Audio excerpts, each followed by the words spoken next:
es la pericardiocentesis? Este es el procedimiento mediante el cual nosotros vamos a drenar líquido del pericardio con fines terapéuticos o diagnósticos.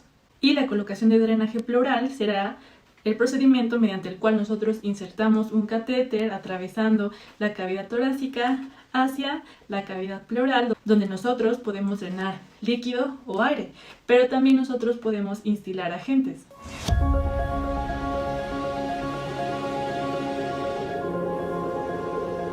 Y ahora hablando un poco de la historia, la primera descripción de descompensación cardíaca fue en 1653, cuando Riolanus propone una perforación external para aliviar la presión ejercida por el miocardio, la cual tenía complicaciones graves y una alta mortalidad. A principios del siglo XIX, el médico Romero realizó un procedimiento donde él describe el abordaje intercostal para así poder palpar el pericardio y saber dónde funcionar. En 1840, un médico de Viena, quien trabaja con Scotta, un cirujano torácico muy famoso de la época, realizó una pericardiocentesis en una mujer de 24 años que acudía por disnea severa. Su abordaje lo hizo en el tercer espacio intercostal con el margen external. Sin embargo, no se pudo drenar el líquido hasta que funcionó en el cuarto espacio intercostal. Fue hasta 1911 cuando el médico Marfan desarrolló la pericardiotomía subgifoidea con la intención de reducir la incidencia de complicaciones. En 1973 se publicó el primer artículo donde se describe a la pericardiocentesis bajo un control ecocardiográfico. También esta técnica se describió posteriormente bajo control fluoroscópico en la sala hemodinámica. Hoy en día se realiza la introducción de guía fluoroscópica con monitorización de agujas electrocardiográficas y una guía ecocardiográfica.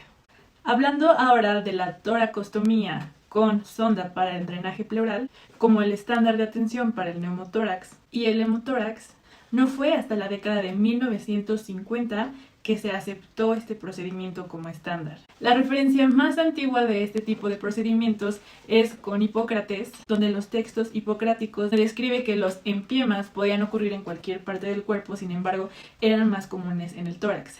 Se les trataba de dar un manejo conservativo con medicina a base de plantas. Sin embargo, a los pacientes no mejoraban, se funcionaba para que este líquido pudiera drenar. El siguiente relato registrado es por Mitchell en su obra llamada Medicina en las Cruzadas, donde relata que Balduino I de Jerusalén recibe un golpe con una lanza en el tórax y el drenaje fue el tratamiento. En 1396, el principal médico francés de la época medieval, en su texto Cirugía Magna, mencionaba que anteriormente se había descrito muy poco el tratamiento sobre padecimientos torácicos de este tipo. Sin embargo, había una discusión sobre el tratamiento abierto o cerrado. Por un lado, Roland de Parma y otros argumentaban que se debía tratar abiertamente las heridas colocando desagües para que permitieran que la sangre saliera. Y por el otro lado, Theodoric y Henry proponían que el manejo debía de ser cerrado. El debate continuó, incluso esto reflejado en la obra de Giovanni de Vigo, quien era un cirujano italiano que incluso atendía al Papa Julio II, donde en su obra Práctica copiosa en la Doctrina II menciona que por un lado el debate está en que si la herida no se cierra, el aire entrará al corazón y además los espíritus vitales saldrán por la herida. Sin embargo, otros decían que si la herida no era grande, ésta se debía agrandar para que la nube pudiera salir, afirmando que si ésta no salía, podría provocar muchos accidentes malignos y corromper a los otros órganos. Por los siglos XVII y XVIII se mantuvo la idea de sacar la sangre de la herida. Algo muy interesante es que había un grupo de militares que eran los succionadores de las heridas o chupadores de sangre, literalmente. Ellos, cuando había guerras, iban con el paciente y chupaban la herida para poder sacar la sangre. Hasta 1707, Dominique Annel describió un método para succionar la sangre sin tener que chuparla. Describió un tubo plateado unido a una jeringa de pistón, el cual succionaba la sangre. Ahora hablando sobre Estados Unidos, durante la Guerra Civil estadounidense, el cirujano Chisholm, en uno de sus textos, dice que para curar este tipo de heridas se debe puncionar en un espacio intercostal amplio. Específicamente, él hablaba que sería entre la sexta y la octava costilla si era el lado derecho, o entre la séptima y novena si era el lado izquierdo. Y él recalcaba que esto se debía hacer en el borde superior de la costilla. hacia su ángulo en una línea continua con el borde posterior de la axila. Sin embargo, todavía tuvo que pasar un siglo antes de que esta técnica fuera totalmente aceptada. Hablando del sello de agua, su primera descripción es por Playfair en 1873, donde él describe insertar un tubo flexible de caucho donde en su extremo distal él colocó un recipiente con agua. En 1875, Gotthard también utilizó caucho, pero en su extremo distal utilizó una botella. Esta era una idea ya muy avanzada para la época, porque enfatizaba la necesidad de una presión intrapleural negativa para permitir así la reexpansión pulmonar.